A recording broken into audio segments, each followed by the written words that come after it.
mengenai suka duka mengikuti pembelajaran online dari rumah.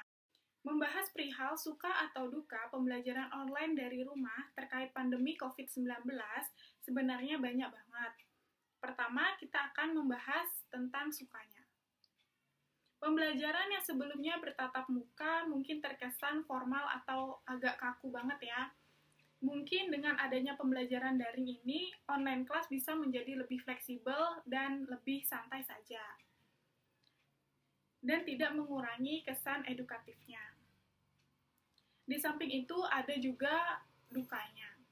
Perasaan dukanya ialah kita tidak bisa bersosialisasi seperti biasanya sebelum adanya pandemi COVID-19 ini. Nggak bisa ketemu teman-teman, nggak bisa ngumpul di kantin, dan lain sebagainya. Mungkin itu sih yang kerasa banget dukanya selama pembelajaran daring ini. Di kelas mungkin teman-teman bisa saling berinteraksi mengenai materi yang baru saja dibawakan oleh dosen. Namun, saat pembelajaran daring ini, kita cuma bisa terpaku pada layar laptop dan melihat presentasi dari dosen terkait. Memang benar di sana juga bisa video conference bareng teman-teman. Tapi kalau bertemu secara langsung, itu feel yang didapat itu mungkin berbeda. Yap, mungkin itu sih suka dukanya. Sekarang kita bahas yang kedua ya, itu ada keterlibatan pada kegiatan sosial peduli penanganan COVID-19. Nah, sekarang kan sedang bulan puasa, bulan Ramadan. Jadi keterlibatan saya itu membagikan makanan atau takjil kepada masyarakat yang membutuhkan, serta masker kepada masyarakat yang tidak menggunakannya. Itu karena acara buka puasa bersama di masjid itu kan sudah nggak boleh ikut, nggak boleh berkumpul. Jadi itu sih keterlibatan saya. Sekarang kita bahas yang ketiga ya, itu tentang hal kecil yang bisa dilakukan untuk mendukung pencegahan penyebaran virus corona. Salah satu hal kecil yang amat sangat sederhana yang bisa kita lakukan sebagai pencegahan penyebaran COVID-19 ialah dengan tetap sedia melakukan pembatasan sosial di lingkungan kita. Artinya ialah kalau tidak penting-penting banget, jangan keluar rumah, stay at home aja.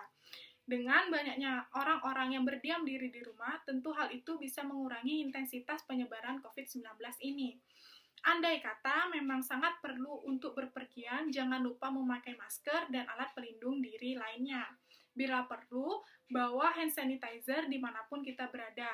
Di samping itu, bisa juga menyemprotkan cairan desinfektan di sekitar rumah kita biar tetap steril dari virus dan bakteri-bakteri yang berbahaya. Sekarang kita bahas yang terakhir ya, yang keempat. Itu tentang pandemi COVID-19 dalam kajian mata kuliah, disesuaikan mata kuliah yang sedang ditempuh saat ini. Di mana saya sekarang sudah semester 6 dengan mengambil mata kuliah ada 7. Di sini saya akan kaitkan dengan mata kuliah Supply Chain Management, di mana mata kuliah ini secara garis besar membahas perihal manajemen rantai pasokan pada suatu perusahaan tertentu, mulai dari supplier hingga ke tangan konsumen. Tentu banyak banget hal yang menjadi pertimbangan dalam metode Supply Chain Management yang diterapkan oleh suatu perusahaan, ditambah dengan keberadaan dari COVID-19 itu sendiri. Tentu menjadi pertimbangan besar suatu perusahaan untuk melangsungkan alur supply chain mereka. Pertama, kita ambil contoh, perusahaan A yang bergerak dalam pemasok kayu jati, misalnya. Mungkin bisa aja dia punya persediaan kayu jati yang siap didistribusikan ke pabrik-pabrik atau perusahaan manufaktur lainnya. Tapi, permasalahannya adalah dengan adanya pandemi COVID-19, yang mana pembatasan sosial sedang sangat diberlakukan, tentu pergerakan dari satu sisi ke sisi lain akan sangat menyulitkan.